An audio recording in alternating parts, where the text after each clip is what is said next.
Escuchen, Yadensi, protestantes, la Reina Valera, decir, es la saben la traducción verdad más y no utilizada la dentro de la aceptan. Iglesia evangélica. ¿En qué se basaron para traducirla? ¿En el griego, en el hebreo o en qué? Bueno, una muy buena pregunta. La Reina Valera no es una traducción de las copias o manuscritos de las lenguas originales. O sea que no es una traducción del griego, ni del hebreo, ni del arameo al español. Es una traducción del latín, de la famosa Vulgata latina al castellano. O sea, que no se remonta al original. No. Por una sencilla razón. Bueno, ya el hebreo en los tiempos de Cristo ya no se hablaba.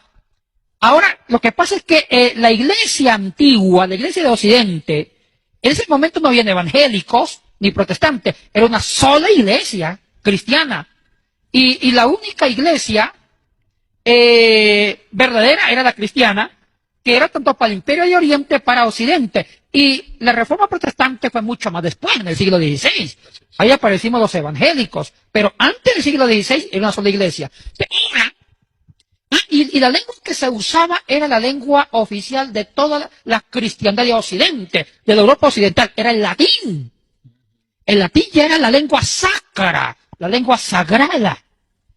Y los padres de la iglesia, los grandes doctores de la iglesia, los obispos, los pastores, los presbíteros, cuando escribían libros en el siglo II, III, IV, V, lo escribían en latín. Ya el griego estaba desapareciendo. El griego solamente se usaba en Oriente, en el Imperio de Bizancio, en Constantinopla.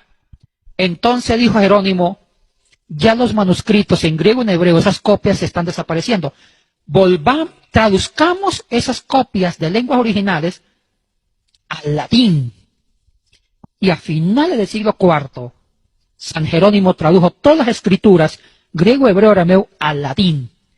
Y mire David y Arturo, y los que nos están viendo, esa traducción latina desplazó, le hizo sombra a las copias de las copias de las copias de los originales en lengua bíblica, en las lenguas bíblicas, como griego, hebreo y arameo, la desplazó. Y a partir de esa traducción, la iglesia empezó a traducir a otras lenguas vernáculas, lenguas que siglos después se llamó el inglés, el castellano, etcétera, etcétera. Lo traducen del latín a esas lenguas. Y la versión latina de las escrituras era la versión leída por los sacerdotes. Católicos, obispos, porque había una sola cristiandad. La iglesia no estaba todavía dividida. Entonces, todos ellos, obispos, patriarcas de Oriente, leían la Biblia en latín. Y ya ninguno quería estudiar griego y hebreo, si ya estaba la Biblia en latín. Ay.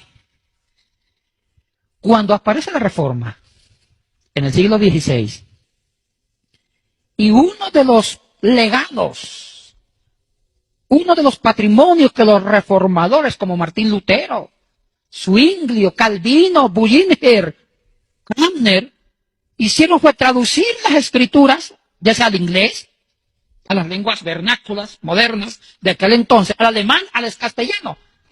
Y no tradujeron del griego a hebreo, tradujeron del latín. Que era más fácil. Era más fácil porque sabía en latín.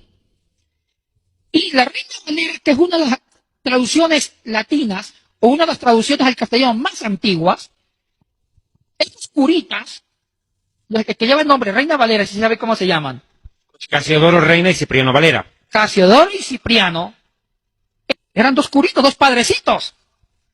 Que salieron al protestantismo. Sí, se convierten a Cristo, se vuelven protestantes. Ah, igual que Lutero, ya.